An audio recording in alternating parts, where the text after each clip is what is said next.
अगर कुछ मज़ेदार सा ट्राई करना है तो ये चिकन रोस्ट बनाएं, 10 मिनट में इजीली ये कुक हो जाती है। तो चलिए जी स्टार्ट करते हैं मज़ेदार सी रेसिपी। यहाँ पे हमने चिकन लिया है, चिकन में हमने दही डाला है। इसके बाद जाएगा जिंजर गार्लिक का पेस्ट भी आप डाल सकते हैं, मैंने कुटे हुए डाला है। तमाम स्पाइसेस डालेंगे 1 बाय 1 और लिखे हुए हैं हमने कैप्शन में, और इसके अलावा स्क्रीन पे भी आपको लिखे हुए मिल जाएंगे। तो इसके बाद हमने इसमें डालना है लेमन जूस 2 चम्मच, और इसके बाद अच्छे से इसको मिक्स कर देना है।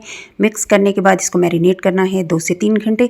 पूरी रात के लिए मैरिनेट करें तो ज़्यादा बेहतर है। अब हमने सिर्फ और सिर्फ 2 चम्मच ऑयल के डालने हैं, और 1 मुट्ठी भर के क्रश करके हम डालेंगे तली हुई प्याज जो कि घर में मैंने तैयार की है। तो इन सारी चीज़ों को वेल कंबाइन कर लेंगे। अब आंच मैंने आपको दिखा दी है, इतनी सी आंच पे हमने इसको हल्की आंच पे रख देना है। यहाँ पे 20 मिनट के बाद हमने दोबारा से इसको मिक्स करना है। अब हमने कोयले का दम देना है। दम देने के बाद इसको अच्छे से हमने ढक देना है।